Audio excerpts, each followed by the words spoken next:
para Dios en esta tarde pueden decir un fuerte gloria a Dios. Y a su nombre. La gloria sea para Dios en esta tarde. Amén. Bueno, pues dar gracias a Dios primeramente por la oportunidad nuevamente de dejarme pasar por este lugar y como no al pastor juntamente con todos los ministerios por ver bien que pueda subir para compartir una palabrica de Dios para la iglesia. Decir, iglesia, que como bien saben la mayoría, estamos hablando temáticamente acerca de la doctrina de la neumatología, que es la doctrina del Espíritu Santo. Saben bien ustedes, queridos hermanos, que la última vez que hablemos sobre el Espíritu Santo, a modo de introducción me gustaría recordar que dijimos que el Espíritu Santo no es algo, sino alguien. Amén. Que el Espíritu Santo no es una fuerza, no es una energía como muchos dicen, sino que el Espíritu Santo es la tercera persona de la Trinidad y por lo tanto es Dios. Amén. Y se acuerdan ustedes, y para ello vamos a ir donde lo dejemos. A Primera de Juan, capítulo 4. Vamos a ir donde lo dejemos. Y si se acuerdan ustedes, vamos a leer el texto. Amados, no creáis a todo espíritu, sino probad los espíritus si son de Dios, porque muchos falsos profetas han salido por el mundo. En esto conoced el Espíritu de Dios. Todo espíritu que confiesa que Jesucristo ha venido en carne es de Dios, y todo espíritu que no confiesa que Jesucristo ha venido en carne no es de Dios, y este es el espíritu del anticristo. Amén. Hablemos de lo que era el espíritu de verdad y el espíritu de error, y lo dejemos ahí, en este texto. Todo espíritu que confiesa que Jesucristo ha venido en carne es de Dios. Hoy vamos a tratar, hermanos, y lo vamos a hacer en dos mensajes, vamos a partirlo en dos. Hoy vamos a tratar del Espíritu Santo en la vida terrenal de Jesucristo. Hoy vamos a ver tres aspectos donde el Espíritu Santo estuvo en la vida de Jesús: en su encarnación, en su preparación y desarrollo y en su bautismo. La próxima vez tocaremos su ministerio, muerte y resurrección. Como he leído, hermanos, dice: y todo espíritu que no confiesa que Jesucristo ha venido en carne es del anticristo. ¿Saben por qué dijo esto el apóstol Juan? Porque se había levantado unos hombres llamados docetistas que decían que Jesucristo no había venido en carne, sino en apariencia de carne. Pero esto es una doctrina de demonios y por lo tanto es del anticristo, porque todo espíritu que no confiesa que Jesucristo ha venido en carne es del anticristo. Por lo tanto, hoy vamos a ver cómo Cristo vino en carne y cómo el Espíritu Santo estuvo en su concepción. Para ello vamos a ir a Isaías capítulo 7, versículo 14. Por tanto, el Señor mismo os dará señal. He aquí que la Virgen concebirá y dará a luz un hijo, y llamará su nombre Emmanuel. Amén. Mateo capítulo 1, versículo 18 en adelante, hermanos. Vamos a leerlo. El nacimiento de Jesucristo fue así. Estando desposada María, su madre, con José, antes de que se juntasen, se halló que había concebido del Espíritu Santo. José, su marido, como era justo y no quería infamarla, quiso dejarla secretamente. Y pensando él en esto, he aquí un ángel del Señor le apareció en sueños y le dijo a José: Hijo de David, no temas recibir a María tu mujer, porque lo que en ella es engendrado del Espíritu Santo es. Esto nos enseña, queridos hermanos, que la concepción en María de Jesús fue obra del Espíritu Santo. Pero aunque yo diga esto, hermanos, entiéndanme por favor, no quiere decir que en la encarnación de Jesucristo no obrara la Trinidad. Vemos, al igual que en la creación, vemos al Padre, al Hijo y al Espíritu Santo de forma activa obrando en la creación. De la misma forma vemos al Padre, al Hijo y al Espíritu Santo en la encarnación de Jesucristo. ¿De qué manera? Dice que el Padre en Juan capítulo 17, versículo 23, dice: Padre, para que el mundo sepa que tú me enviaste. Eso lo dice Cristo. Para que el mundo sepa que tú me enviaste. Entonces vemos al Padre enviando al Hijo. Por eso podemos entender Juan capítulo 3, versículo 16. De tal manera amó Dios a su Hijo, que envió ¿a quién? A su Hijo. Entonces vemos cómo Dios, el Dios Padre, en la encarnación de su Hijo, obra enviándolo. Pero no solamente vemos al Padre, sino que también vemos al Hijo. El Hijo, discúlpenme hermanos, no nació como nosotros nacemos. Nosotros hemos nacido de una manera pasiva. Nosotros hemos nacido sin querer nacer. Jesucristo nació de una forma activa. Jesucristo nació queriendo nacer. Por eso podemos entender Filipenses capítulo 2, versículos 6 y 7, porque no estimó ser igual a Dios como cosa que aferrarse, sino que se despojó a sí mismo haciéndose siervo. Hermanos, Jesucristo voluntariamente decidió hacerse carne. Pero podemos decir que la concepción en el vientre de María fue obra del Espíritu Santo. En otras palabras, quien puso la semilla de vida en el vientre de María fue el Espíritu Santo. Y ahora surge una pregunta, iglesia, muy importante. Muy importante. ¿Por qué? Esa es la pregunta. ¿Por qué fue imprescindible y esencial la obra del Espíritu Santo en el nacimiento de nuestro Señor? ¿Por qué? La respuesta rápida, hermanos, es para preservarlo de pecado. Para que naciera sin pecado. ¿Saben algo? Todos nosotros nacemos con el pecado de Adán y con la naturaleza adámica. Todos. Por eso dice Salmos 51, versículo 5: He aquí en maldad he sido formado y en pecado me concibió mi madre. Pero Jesucristo no vino con naturaleza adámica. Jesucristo no vino con una naturaleza caída. Jesucristo vino como hombre y se formó como hombre, pero como un hombre sin pecado, sin mancha, sin arruga, inmaculado. Por eso fue esencial e imprescindible la obra del Espíritu Santo en María para preservarlo de pecado. Por eso dice: María, le dice el ángel, esto no es voluntad de varón, sino voluntad de Dios. Aquí no tiene nada que ver el hombre, esto es voluntad de Dios. Y lo que concebirás, dice, el Espíritu Santo vendrá sobre ti y te cubrirá con su sombra, para que el santo ser que nacerá de ti sea llamado Hijo de Dios. Pero es que surge otra pregunta. Vale, el Espíritu, Jesucristo, la concepción de Jesús en el vientre de María fue por el Espíritu Santo y no hubo falta a ningún hombre, hermanos, ni voluntad de hombre. De hecho, José, le hemos leído hace un momento, quería dejarla porque, hermanos, no entendía por qué María estaba embarazada. Pero el ángel se le aparece y le dice: es del Espíritu Santo, no temas recibirla como mujer. Pero surge otra pregunta.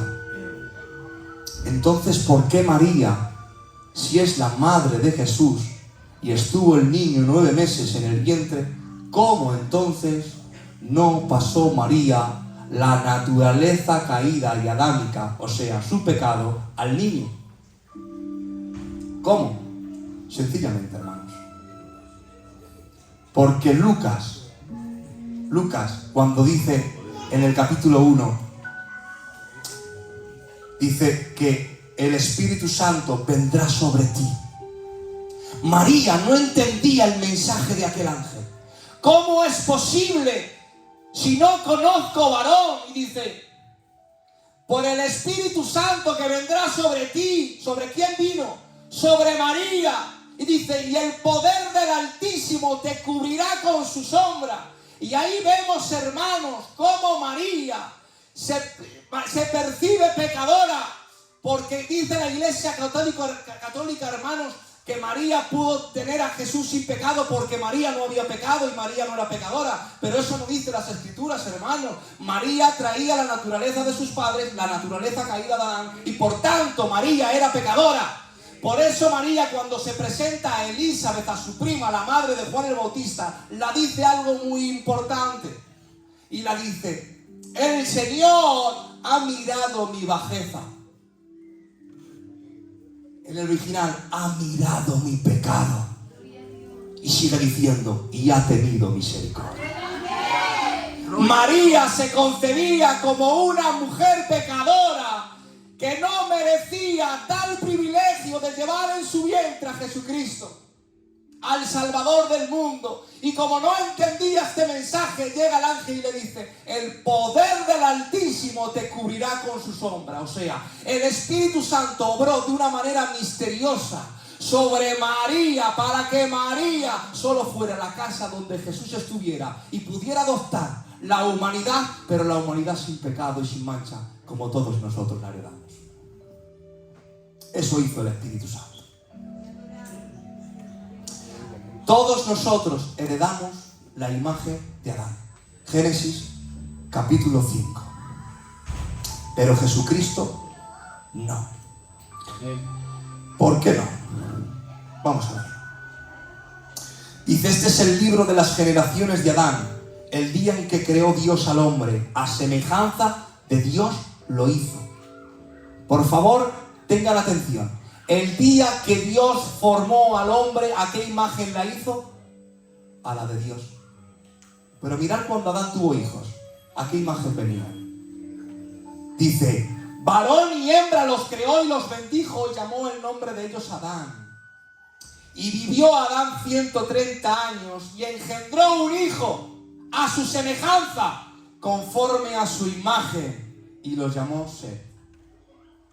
Entonces, Adán fue el hombre que tenía la imagen de Dios, pero por causa del pecado de Adán y de la desobediencia del hombre, esa imagen quedó distorsionada, quedó afectada por el pecado, y desde que Adán comenzó a tener hijos, ya no era la imagen y semejanza de Dios, sino a imagen y semejanza de Adán, una imagen deteriorada de Dios.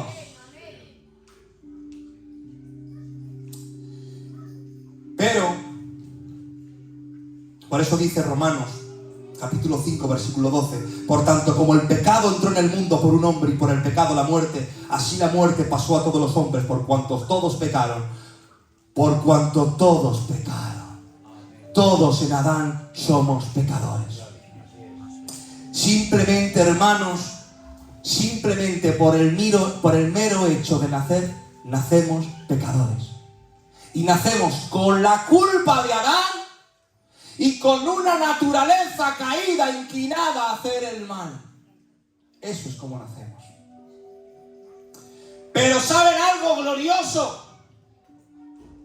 El Espíritu Santo obró en María para que nuestro Salvador no arrastrase en nuestro pecado, sino, hermanos, naciera sin pecado. Por eso digo gloria al Espíritu Santo de esta tarde, que hizo posible la concepción de nuestro Señor. Seguimos en la introducción, hermanos.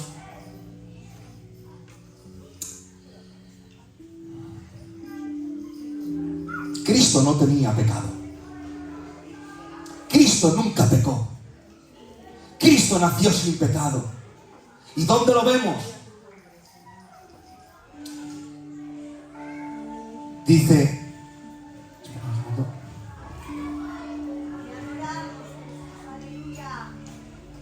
gloria a Dios, gloria a Dios.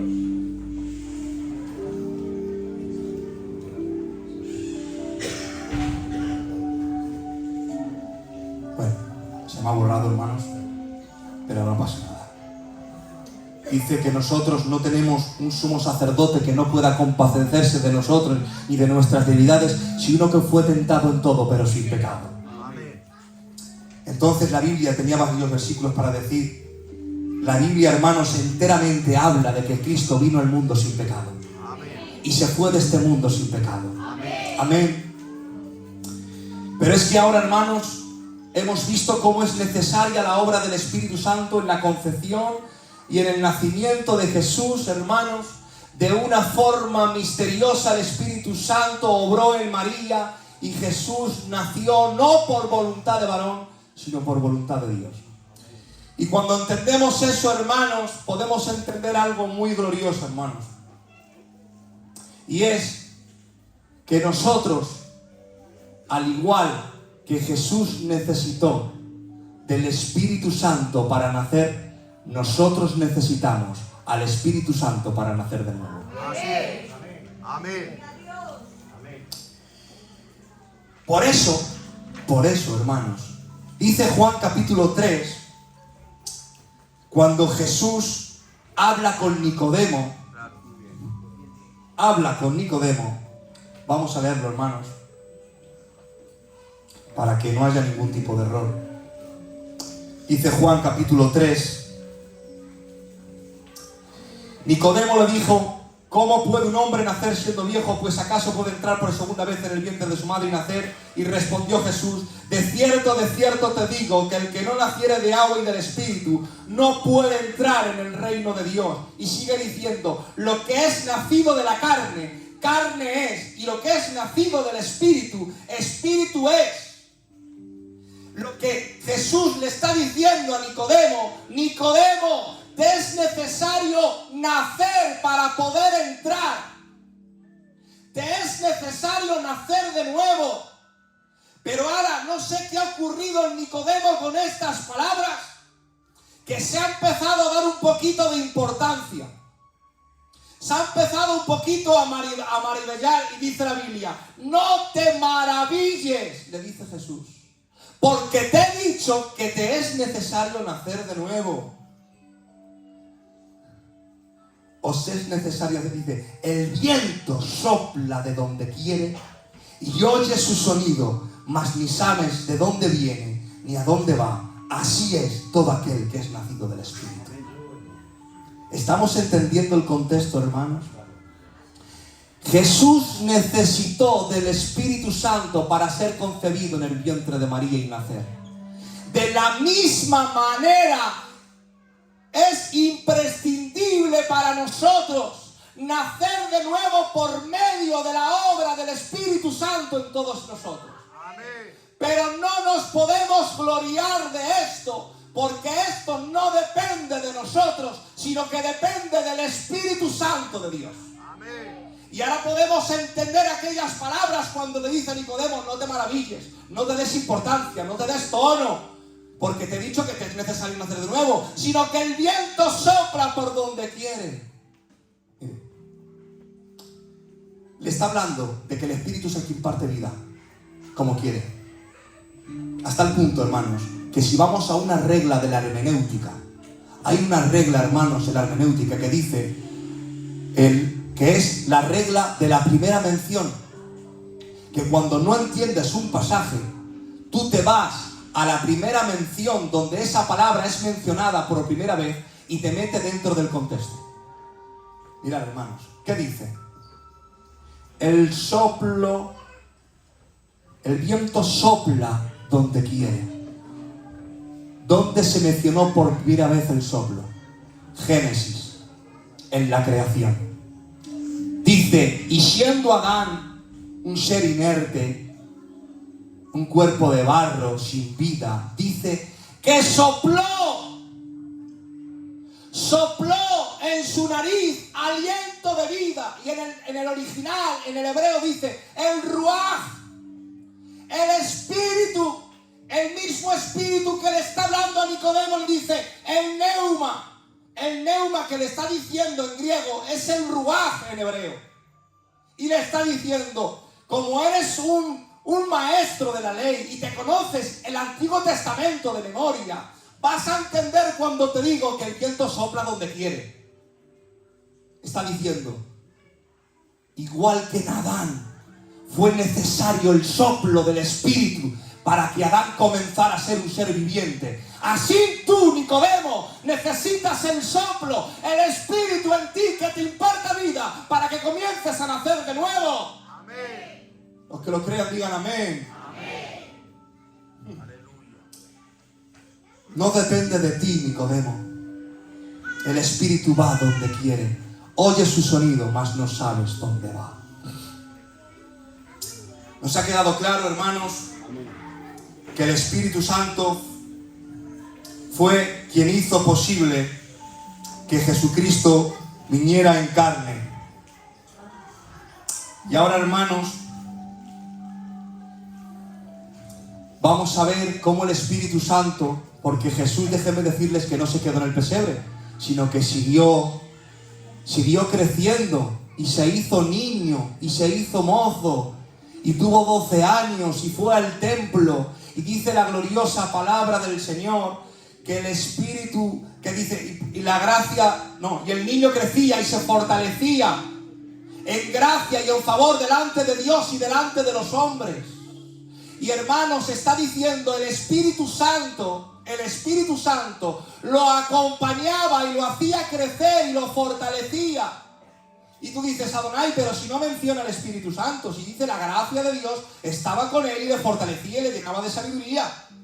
Pero es que, hermanos, si vamos a Lucas capítulo 1, versículo 80, hablando de Juan el Bautista, le dice, y el niño crecía y se fortalecía por el Espíritu. Entonces nos está hablando Lucas en el mismo contexto. De la misma manera que Juan el Bautista se fortalecía en el Espíritu, de la misma manera Jesús como niño necesitaba la fortaleza del Espíritu. Amén. Entonces, hermanos, necesitamos el Espíritu Santo para crecer también nosotros. De la misma manera que era imprescindible el Espíritu Santo tanto en Juan el Bautista como en Jesucristo para crecer en fortaleza, no solamente físicamente y estaturalmente, hermanos, sino en gracia con Dios y con los hombres. De la misma manera nosotros necesitamos al Espíritu Santo en nuestro crecimiento. Pero ¿saben algo? Me encanta lo que dice Jesús a Nicodemo. Porque hemos dicho que el Espíritu va donde quiere. Entonces, el nuevo nacimiento no depende de nosotros, depende de Dios. El que te hace nacer de nuevo es el Espíritu Santo. Entonces, eso no depende de ti, depende de Dios. Pero hay algo, hermanos. Dice, el Espíritu va donde quiere, dice, pero oye su sonido. Oye su sonido. No le ves, pero le oyes. Eso significa algo, hermanos. Está diciendo, no puedes ver, o sea, no puedes ver el viento, pero sí puedes oír las consecuencias del viento. Porque todos sabemos, hermanos, que el viento, cuando te asomas a la ventana, no le ves, pero ves lo que está produciendo el viento. Ves que está arrastrando cosas, ves que está moviendo los árboles, lo ves. No ves el viento, pero ves las consecuencias del viento. Hermanos, ahí entra nuestra responsabilidad. De nosotros no depende nacer de nuevo, pero sí depende, hermanos, crecer y desarrollarnos. Y verdaderamente Jesucristo dice que crecía. ¿Saben algo? El crecimiento es una consecuencia de haber nacido. Claro. Muy bien, así es. Jesús crecía. ¿Pero por qué crecía? Porque nació. ¿Te has preguntado por qué no creces? ¿Te has preguntado por qué sigues siendo el mismo? ¿Te has preguntado por qué llevas 40 años sin cambiar, sin crecer, sin mejorar? Muy bien. El crecimiento es una consecuencia de haber nacido. Si no creces, mira a ver si has nacido. Dale un aplauso al Señor si quieres que lo haga.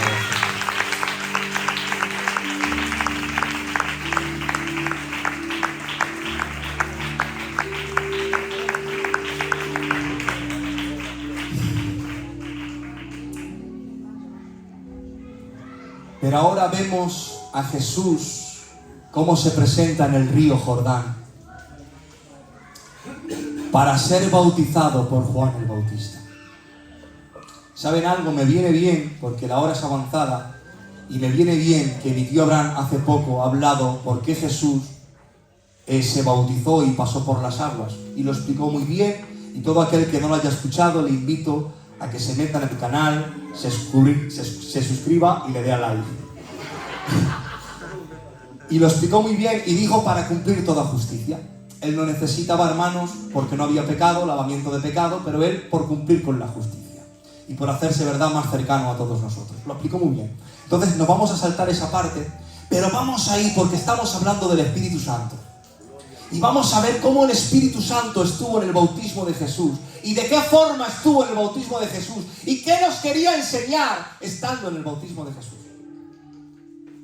Vamos a Mateo capítulo 3, versículo 13 en adelante. Y dice así la gloriosa palabra del Señor. Entonces Jesús vino de Galilea a Juan en el Jordán para ser bautizado por él. Mas Juan se le oponía diciendo: yo necesito ser bautizado por ti, y tú vienes a mí. Pero Jesús le respondió: deja ahora, que así conviene que cumplamos toda justicia. Entonces le dejó, y Jesús, después de ser bautizado, subió luego del agua. He aquí los cielos fueron abiertos, y vio al Espíritu de Dios que descendía como paloma, y venía sobre él. Y hubo una voz de los cielos que decía: este es mi Hijo amado, en quien tengo complacencia. Hermanos, surge una pregunta. No sé si alguna vez se la han preguntado ustedes, hermanas. ¿Por qué el Espíritu Santo vino al bautismo de Jesús en forma de paloma? Yo me preguntaba en casa y decía: ¿y por qué no como un águila imperial y majestuosa? ¿Por qué no como otro animal más glorioso o otra forma, hermanos? Sino que dice como de paloma. En forma como de paloma. ¿Saben algo, hermanos y hermanas? Dios no hace las cosas porque sí, como nosotros. Dios hace las cosas con un propósito específico y para darnos a entender algo específico. ¿Saben, tío Machaco, por qué el Espíritu Santo se presenta en forma como de paloma? Vamos a ir a Génesis, pero no es el capítulo 1. No es Génesis capítulo 1 por el aleteo de mi tío Abraham que dijo. No, esto es más glorioso. Vamos a ir, queridos hermanos, a Génesis capítulo 8 y versículo 8. Y vamos a mencionar otra vez la regla de la hermenéutica, la regla de la primera mención, donde se menciona por primera vez a la paloma. ¿Dónde? Y dice: y envió Noé también de sí una paloma para ver si las aguas se habían retirado sobre la faz de la tierra. Y no halló la paloma donde sentar la planta de su pie, y se volvió al arca, porque las aguas estaban aún sobre la faz de toda la tierra. Entonces él extendió su mano y tomándola la hizo entrar de nuevo consigo al arca. Esperó 7 días Noé y volvió la paloma fuera del arca. Y la paloma volvió a él a la hora de la tarde. Y he aquí traía una hoja de olivo en el pico. Y entendió Noé que las aguas se habían retirado sobre toda la tierra. Y dice: y esperó aún 7 días. Y envió otra vez a la paloma, la cual no volvió ya más a él. No se vuelve a mencionar a la paloma. Todos conocemos la historia de Noé, el arca de Noé. Había un juicio sobre la tierra de agua que había matado a toda la humanidad. Y ahora Noé saca una paloma del arca, la echa a volar y viene sin nada. Y entendió Noé que todavía las aguas, el juicio, estaban sobre toda la tierra. Llega por segunda vez Noé a los 7 días y la vuelve a lanzar. Y esta vez viene la paloma con una hoja de olivo dando a entender que las aguas habían cesado y que había una gota de esperanza, que había una hoja, un principio de esperanza, un principio de fruto donde la paloma se podía posar. La vuelve a coger Noé y la vuelve a soltar por tercera vez y ya no viene a él. Y ahora, hermanos, vemos el bautismo de nuestro Señor Jesucristo y viene el Espíritu Santo en forma como de paloma, dando a entender algo muy glorioso. Estaba simbolizando a la paloma que Noé había soltado para ver si el juicio se había quitado. Hermanos, más de 4000 años y no aparece la paloma posada por ninguna parte. Llega Moisés, libertador del pueblo, y discúlpenme, la paloma no se posa sobre él, que era un asesino. Llegan los profetas y la paloma no se posa sobre ninguno de ellos. Llega el rey David conforme al corazón de Dios y discúlpenme, también era pecador y por lo tanto la paloma tampoco se posa en él. Llega Juan el Bautista, el anunciado por el ángel, el enviado para preparar el camino del Señor y discúlpenme, Juan también era pecador y por lo tanto la paloma tampoco se podía pasar sobre él. Pero es que ahora se abren los cielos cuando Jesús es bautizado y desciende aquella paloma llamada Espíritu Santo y se posa sobre el hombro de Jesús, dándonos a enseñar algo glorioso. Lo que está diciendo esa paloma es: en este la justicia se cumple, este es el que quita el juicio, este es en el que me poso, porque en ningún otro hay salvación. Los que lo crean, digan amén. No se posó en nadie, se posó en nuestro Señor Jesucristo. En este no hay juicio. En este es completa la justicia. Este es el que en el Padre tiene puesta su complacencia. No en ningún otro, solamente en el Hijo. En Jesucristo nuestro Señor, dándonos a entender, queridos hermanos, que el juicio, la salvación, la esperanza, el buen olivo, esa hojita de principio de fruto, se cumplía cuando se posó sobre Jesús. Porque les recuerdo que el bautismo de Jesús es el comienzo de su ministerio. Y por eso cuando Jesús en su primer sermón abrió las escrituras, abrió el rollo, hermanos, comenzó a leer Isaías 61 y dijo: el Espíritu Santo está sobre mí y me ha ungido para traer buenas nuevas y libertar a todos los cautivos. No en ningún otro momento. Hoy se ha cumplido esta escritura delante de vosotros. He sido ungido. ¿Por quién? Por el Espíritu Santo, para traer buenas nuevas. Hoy tengo buenas noticias. Hay esperanza en Cristo. Hay salvación en Cristo. En el Hijo está la esperanza. En el Hijo está la complacencia del Padre. En ningún otro, hermanos. Por eso déjame decirte que si estás en el Hijo, eres salvo. Si estás en el Hijo, no hay juicio. Si estás en el Hijo, no hay juicio. Pero perdónenme, hermanos, si no estás en el Hijo, la ira de Dios está sobre ti. Si no estás en el Hijo, el juicio de Dios caerá sobre ti. Si no estás en el Hijo, no hay esperanza. Si no estás en el Hijo, no hay vida eterna. Si no estás en el Hijo, solo te queda una horrible expectación de juicio. Pero se abrió los cielos. El Espíritu Santo se posó en forma de paloma. Y el cielo, salió una voz del cielo diciendo: este es mi Hijo, en quien tengo mi complacencia, a Él oír. Hoy tengo buenas noticias. Si no tienes a Cristo, corre a Cristo.